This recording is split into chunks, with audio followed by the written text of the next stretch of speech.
এখানে ঘটনা বলতে আমরা তো পাড়াপড়শি, এটা মোটামুটি প্রেম ঘটিত ব্যাপার।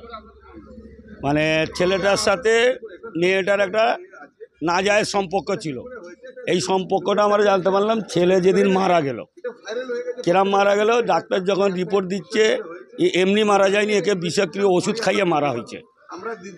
বিষক্রিয় কি ওষুধ? ছেলেটার ভালোবাসে, মানে যে মুসলিম বলে মেরে, যার নামে অভিযোগ, ও আর কি ওষুধের দোকানও পাশি একটা চেম্বার বসতো, ডাক্তার বসতো। ও ডাক্তারের থেকে ওই শরীর খারাপ জ্বর জ্বালা হলে আসতো। ও কী করতো, ডাক্তারের মতন ওষুধ লিখে দিত, ওই প্রেসক্রিপশন অনুযায়ী ওষুধ দিত না, অন্য ওষুধ দিয়ে বাড়িতে যেত। ভাইরা ভাই পরিচয় করে, মানে একই পাড়ায় দুজনের শ্বশুরবাড়ি। এটা আমরা জানতে পেরেছি জাস্ট পরশুদিন থেকে। তার আগে আমরা কিন্তু জানতাম না ওর সাথে এই সম্পর্ক আছে, আমরা জানতাম না কিছু। পরশুদিন মারা যাবার পর তখন থেকে আমরা জানতে পেরেছি। আর ঘটনাটা ওদের ভালোবাসার ব্যাপার, সম্পর্ক। মানে যে ছেলেটা মারা গেছে তার বউয়ের সাথে মুসলিম বলে যে জানে অভিযোগ। আচ্ছা, উনি কি ডাক্তার? না, ডাক্তার না, ওর ওষুধের দোকান আছে। ওষুধের দোকান? হ্যাঁ, ওষুধের দোকান, বেবি ফুড বলে ওষুধের দোকান, বেবি মেডিকেল। কতদিন ধরে এই মেডিকেল? তা আছে বেশি না হলে 5 বছর, 5-6 বছর হলো দোকানটা করেছে। আপনারা কি মনে করছেন যে এই যে বেবি মেডিকেলের ওই যে যার সঙ্গে অবৈধ সম্পর্ক ছিল, আপনারা জানতেন? না, আমরা জানতাম না বলতে ছেলেকে দেখে বোঝাই যাবে না। আমাদেরই পাশের, একদম পাশের, মানে ছেলে 5 ওয়াক্ত ধরুন নামাজ পড়ায়, সব ধর্মীয় যত পালন আচার বিধি সব করতো, কোনো রকম বোঝা যেত না। কিন্তু ছেলেটাকে হাসপাতালে ভর্তি করার পর, মারা যাবার পরে যখন আমরা শুনতেছি, তখন থেকে এলাকার লোক কিন্তু ক্ষিপ্ত।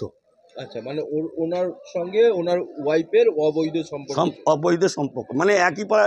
এই যে মুসলিম, ওর শ্বশুরবাড়ি যেখানে, যে মেয়েটা কইরেছে, ওর মার বাড়ি ওখানেই মার বাড়ি। ঠিক আছে।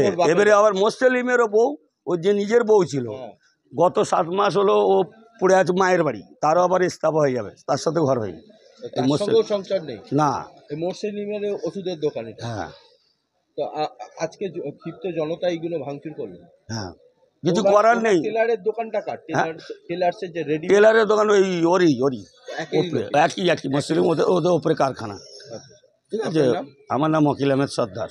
তা যে ছেলেটা মারা গেছে, অ্যাকচুয়াল বলতে গেলে আমাদের এই সর্দাপাড়ার মধ্যে ওইরকম অত ভালো ছেলে আমরা পাইনি।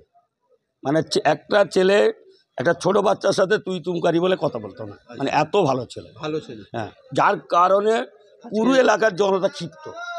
হ্যাঁ, কিছু করার, ওর দোকান ফোকান সব ভাঙচুর। হ্যাঁ, কিচ্ছু করার নেই এখানে। ওর দোকান ফোকান ভাঙচুর? হ্যাঁ, দোকান ভাঙচুর হয়েছে, ঘরদোর ভাঙচুর হয়েছে। ভেতরে ঘর কোথায়? ভেতরে ঘর। হ্যাঁ। আপনার নাম? আমার নাম ওকিল আহমেদ সর্দার। শ্বশুর মশাই বললে শোনে না, আমরা জিজ্ঞেস করলে বলে কম্পিউটার শিখতে যাচ্ছি। আর ওইভাবে ওষুধ এনে এনে খাওয়া তো আমরা জানতাম না, মারাত্মক ওষুধ। আমরা ক্যালকাটায় দিতে রিপোর্ট পেয়ে ডাক্তার বলছে এই ওষুধ